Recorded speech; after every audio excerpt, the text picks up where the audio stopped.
হতে পারে দুধ বড় দামি দামি আছে, ডাব্বার দুধ বড় দামি দামি আছে, কিন্তু মার দুধের বিকল্প নেই। হ্যাঁ হ্যাঁ, আপনি যত ব্র্যান্ডের দুধ বলবেন আমাকে বুঝাইতে হবে না, রাগ হবেন না। ব্র্যান্ডের যত দামি দুধ ডাক্তার লেখক না কেন, মার দুধের কোনো বিকল্প নাই। আল্লাহ বলে হার রানফি শীতা, শোন শোন, শুধু এইখানেই শেষ না, শীতের ছোঁয়া লাগতে দেরি আমি আল্লাহ কুদরত দিয়ে গরম করতে দেরি করি নাই। বারিদান ফি সাইফ, গরমের ছোঁয়া লাগতে দেরি আমি ঠান্ডা করতে দেরি করি নাই। এইভাবে তোর ভিতরে আমি ঢুকাইছি। শুধু এইখানেই শেষ না, জাল তুলাকা হানানা, তোর জন্য আমি সবার দিলের ভিতরে ভালোবাসার জাল বুনছি। নাইলে তুই যে কষ্ট দিছিস মাকে, মা তো উচিত ছিল তোকে নিক্ষেপ করা, বাহির হইতে দেরি ফুটবলের মতো নিক্ষেপ করা দেরি হতো না।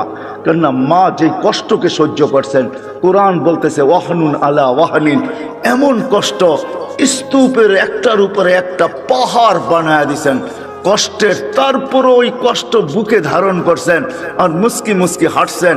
সবাইকে যদি জিজ্ঞাসা করে হাসো কেন এত কষ্ট, বলে শুধু চেহারা দেখতে দাও, কষ্ট বলতে দেরি হবে না। ইমাম গজালি লেখছেন, যদি যান্ত্রিক রূপ দেওয়া যায় তো মার কষ্টকে, কসম খোদার, টেকনোলজির যুগে যদি কোনো মা বাচ্চাকে যখন পেটে রাখে, ওটাকে যদি টেকনোলজির মাধ্যমে কোনো রূপ দেওয়া যাইত আর নিক্ষেপ করা যাইত কোনো কঠিন পাথরের পাহাড়ে, তো ইমাম গজালি লেখেন লান শাক্কাল জিবাল, পাহাড় টুকরা টুকরা হয়ে যাইত। আল্লাহ বলে আমি ভালোবাসার তুফান চালাইছি তোর মার দিলের ভিতরে, যার কারণে ভালোবাসার তুফান আর বন্যার কারণে তোর মা সব কিছু সহ্য করছেন, কিন্তু তোকে কিছু হইতে দেন নাই। বলে ভালোবাসার মাত্রা কতটুকু ছিল, বলে ফালা ইয়ানাম হাত্তা তানাম, তুই না খাইলে আমি খাইতেও দেই নাই। ফালা ইয়ানাম হাত্তা তানাম, তুই না ঘুমাইলে মা বাবাকে আমি ঘুমাইতেও দেই নাই। কিন্তু তুই তো ছিলি অসহায়, তুই এটাকে কাজে লাগাবি কি করা? এই ভালোবাসার সমুদ্রে মাঝে মাঝে তুফান উঠাবি কি করা?